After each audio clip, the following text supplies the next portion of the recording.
صلاة الله سلام الله صلاة الله سلام الله۔ شاہ عبد القادر رحمۃ اللہ علیہ اپنے واقعات میں فرماتے ہیں کہ میں زمانے طالب علم میں دارالعلوم دیوبند ایسے وقت پہنچا جب داخلے بند ہو گئے۔ ناظم تعلیمات کے پاس گیا، حضرت مجھے داخل فرما لیجئے۔ انہوں نے کہا داخلے بند؟ میں نے کہا حضرت آنے میں دیر ہو گئی۔ ان کا بھی ہم داخلہ ہی نہیں دے سکتے۔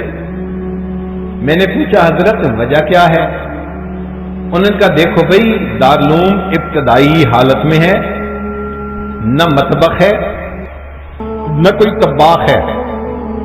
جو کریا ہے نا بستی، اس کے لوگوں نے ایک طالب علم، دو طالب علم، تین طالب علم، مختلف طلباء کا کھانا اپنے ذمے لیا ہوا ہے۔ وہ طلباء پڑھتے یہاں ہیں اور کھانا ان کے ذمے کھاتے ہیں۔ اب پوری بستی میں ایک گھر بھی ایسا نہیں کہ جو کسی اور طالب علم کا کھانا ذمے لے، تو ہم آپ کو نہیں رکھ سکتے۔ فرماتے ہیں میں نے کہا کہ حضرت کھانا میری ذمہ داری، آپ مجھے کلاس میں بیٹھنے کی اجازت دے دیں۔ لو مجھے مشروط داخلہ مل گیا۔ اب داخلہ ملنے کے بعد میں طلباء کے ساتھ سارا دن پڑھتا، جب رات آتی تو طلباء کے ساتھ بیٹھ کے میں تکرار کرتا۔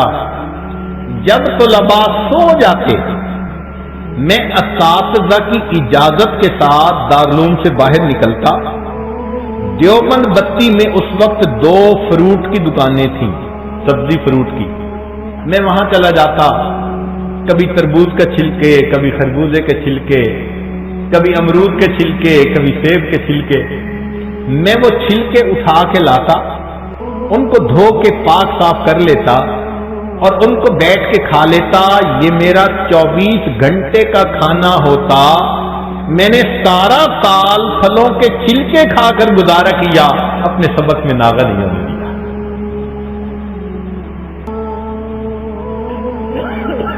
فرماتے ہیں کہ دوران سال میرے عزیز رشتے دار مجھے خط لکھتے تھے، میں ڈر کے مارے پڑھتا نہیں تھا۔ بھئی خوشی کی خبر ہوگی تو جانے کو دل کرے گا، غم کی خبر ہوگی تو طبیعت پڑھائی میں نہیں لگے گی، تو خط ہی مت پڑھو۔ میں نے مٹکا بنایا ہوا تھا، سارے خط اس مٹکے میں ڈالتا جاتا تھا۔ جب سال کے بعد امتحان دے لیتا، فارغ ہو جاتا، اس وقت میں ان خطوں کو نکالتا اور ان کو پڑھتا۔ تو ان کو پڑھنے سے میں فہرست بناتا، فلاں کو خوشی ملی، فلاں کو غم ملا، فلاں بیمار، فلاں کے بیٹا ہوا، فلاں کا یہ ہوا۔ پوری فہرست بنا کے میں اپنے واپس گھر آتا اور سب رشتہ داروں کے پاس جاتا، خوشی والوں کو مبارک دیتا، غم والوں کی تعزیت کرتا یا پرسہ کے الفاظ کہتا، جیسا بھی تھا۔ لوگ مجھ سے بڑے خوش ہوتے کہ اس بچے نے ہمارے خط کو 1 سال یاد رکھا، حالانکہ میں نے ان کے خط کو پڑھا ہی 1 سال کے بعد ہوتا تھا۔ یہ تو قریب کے زمانے کے بزرگ تھے۔ یہ تھے طلباء جو طلباء کہنے کے مستحق تھے۔ یہاں پر ایک سوال پیدا ہوتا ہے کہ کیا سارے ہی طلباء ایسے ہوتے تھے کہ پلے کچھ نہیں ہوتا تھا، نہ کھانا نہ پینا نہ بستر؟ نہیں، 5 انگلیاں برابر نہیں ہوتی۔ غرباء میں سے بھی تھے، امراء میں سے بھی تھے۔ چنانچہ امراء کی مثالیں سن لیجیے۔ عبداللہ ابن مبارک رحمۃ اللہ علیہ ایک ترکی تاجر کے نواسے تھے، اور ترکی تاجر کا پوری میراث ان کی والدہ کو ملی، اس کی اور اولاد تھی نہیں، تو یہ اپنے منہ میں سونے کا چمچ لے کے پیدا ہوئے تھے۔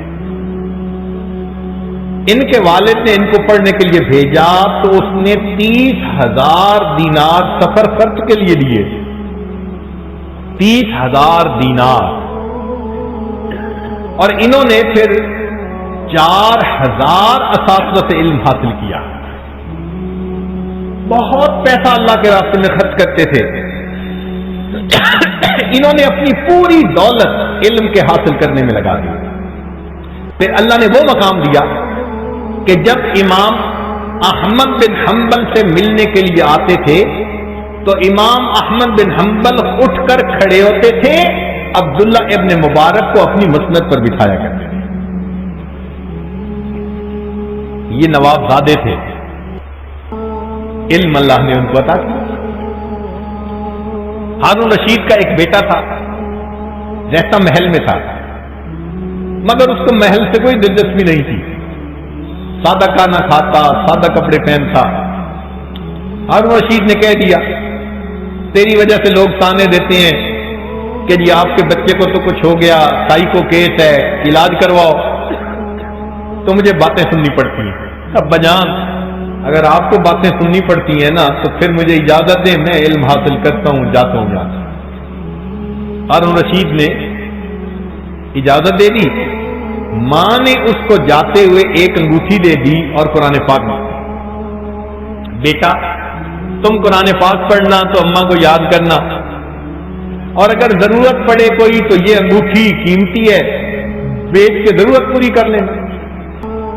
وہ نوجوان گیا، مسجد میں اعتکاف کی نیت سے رہتا تھا، ہفتے میں ایک دن کام کرتا تھا، ہفتے میں ایک دن کام کرتا تھا، وہ بھی جب مدرسے میں چھٹی ہوتی تھی، چھٹی کے دن مزدوری کرتا تھا، اور مزدوری کر کے اتنی مزدوری لیتا تھا جس سے کہ اس کو 6 روٹیاں مل جاتی تھی، ہر روز 1 روٹی کھاتا تھا، 24 گھنٹے گزارتا تھا، اور پھر 7ویں دن پھر مزدوری کر لیتا تھا، لوگوں کے گھر بناتا تھا۔ اس شہزادے نے اس حال میں رہ کر، اختیاری تنگی تھی رزق کی، مگر اس نے اس حال میں رہ کر علم حاصل کرنے کو پسند کیا۔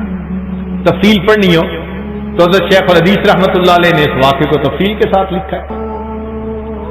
اس وقت عمراء کے بچے بھی علم حاصل کرتے تھے، اور یہی نہیں کہ مرد ہی کرتے تھے، عورتیں بھی کرتی تھی۔ چلے میں آپ کو یہی گھر کا واقعہ سناؤں گا۔ حضرت قاری محمد طیب رحمۃ اللہ علیہ پاکستان تشریف لائے، ہمارے حضرت رحمۃ اللہ علیہ سے بہت دوستانہ تھا۔ سب سے پہلی ملاقات ان کی ہمارے حضرت سے حرم میں ہوئی تھی، حرم مکہ کا۔ ہمارے حضرت رحمۃ اللہ علیہ کا چہرہ بڑا منور تھا، وہ اتنے خوبصورت اور پرانوار تھے کہ جو بندہ دیکھتا تھا وہ بے اختیار کہتا تھا ما ھذا بشرا ان ھذا الا ملک کریم۔ اور حضرت قاری محمد طیب رحمۃ اللہ علیہ کا چہرہ بھی ایسا پرانوار تھا۔ جب حضرت نے دیکھا تو فرمانے لگے کہ میں نے پوچھا قاری صاحب آپ نے یہ چہرہ کیسے بنایا؟ آپ نے یہ چہرہ کیسے بنایا؟ تو فرمانے لگے، انہوں نے برجستہ جواب دیا، یہ چہرہ میں نے نہیں بنایا، یہ میرے شیخ نے بنایا۔ الہی یا متعالی ارحم حالی، الہی یا متجلی